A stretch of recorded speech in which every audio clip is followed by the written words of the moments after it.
Most, most people in the politically dissident community are at least aware of the existence of the Catholic social doctrine. What most don't know about is the existence of the Protestant and Orthodox social doctrines. The Protestant one is especially interesting since historically Protestantism has been a revolutionary, modernist, and anti-traditional force, of which is responsible for the birth of Mammonism and the start of the destruction of Western civilization by the rule of money with its opposition to the established social order of the Church based on guilds and corporations, its healthy work ethic, and the condemnation of usury. The fact that in the 19th and 20th century Protestants developed a doctrine of Christian socialism, completely opposing the Mammonism of the early Protestants as well as Marxism, and aiming at establishing a healthy society is worthy of notice. This article will explore the history of this doctrine. England. The Protestant social doctrine, similarly to the denomination itself, presents numerous variations. The start of it all is the infamous and seminal year of 1848 in England, when the Chartist movement first started. At the forefront of the Christian socialism movement, there were the pastors Charles Kingsley and Frederick Denison Maurice, and also the lawyers John M. Ludlow, Thomas Hughes, and Neil Vansittart. In 1850, they would found their own journal, also named Christian Socialists. Their aim was a moral reform of society, aimed especially at the working class. In 1850, they created the Society for the Incentive of Working Associations, and in 1854, the Working Men's College in order to achieve these goals. Ludlow further recommended the idea of working cooperatives, although it did not really achieve any practical goals, since for the Christian Socialists, their interest in these cooperatives were more in the moral framework than in the economic. For them, association meant the opposite of competition, that is, life struggle. Another point in their doctrine is the state intervening in matters of social concerns, for example, the Industrial and Provident Societies Partnership Acts of 1852, which imputed legal personality onto the cooperatives.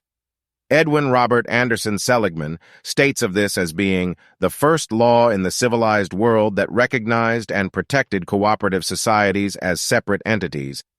The movement would go on to continue influencing and enacting changes in society. They would eventually ditch the idea of production cooperatives for the one of consumer cooperatives. They would also aim for a reform in the regime of real estate property.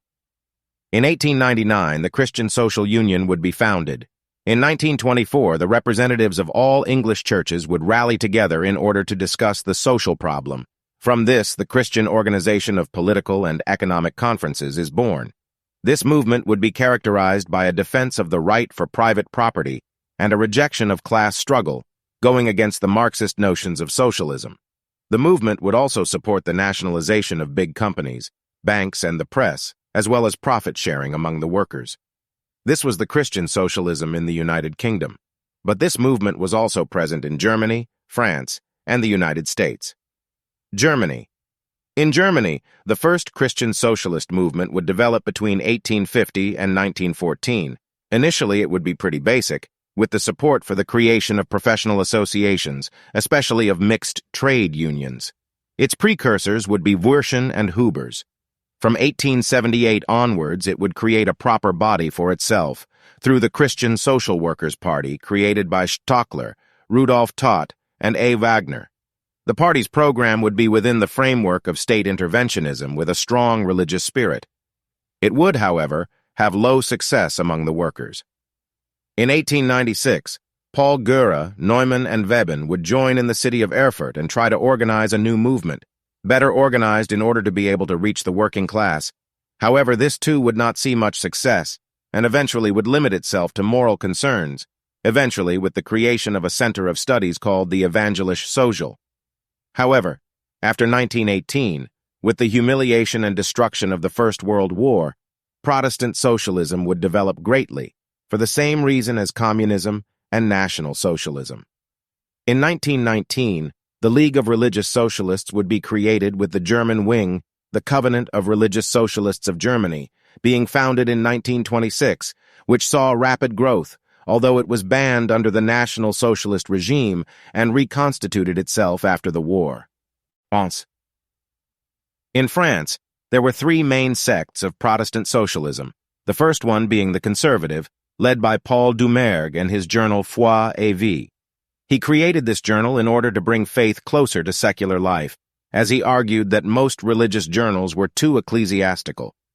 A moderate centrist sect, based on solidarity and cooperativism, its main proponent was the Association Protestante pour l'étude pratique des questions sociales, created under the influence of Tommy Fallotte.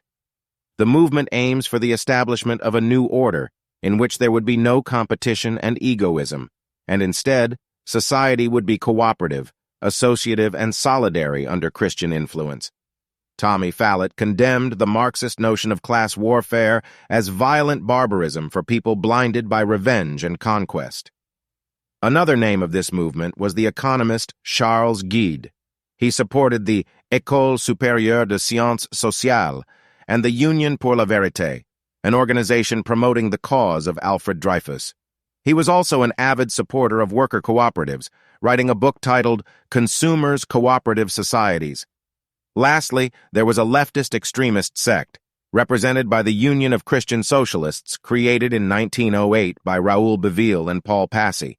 This sect accepts the existence of class struggle, although read from a Christian perspective. Paul Passy especially founded the cooperative agricultural commune of Lieffre near Fontaine. United States. In the United States of America, the Christian Socialist movement can be said to have been founded in 1889 in Boston under the influence of Walter Rauschenbusch and Josiah Strong, the leader of the social gospel movement, which aimed at solving the social problems caused by the Industrial Revolution and rural flight.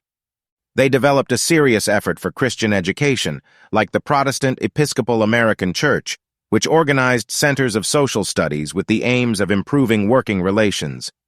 One of the biggest names of Christian socialism in the United States was George D. Herron.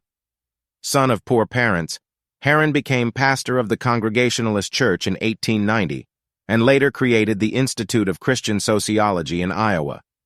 He first joined the Socialist Labor Party of America in 1892 and in 1899 the Social Democratic Party of America, and finally the Socialist Party of America in 1901. Protestant socialism would continue to make progress in America with the breaking of World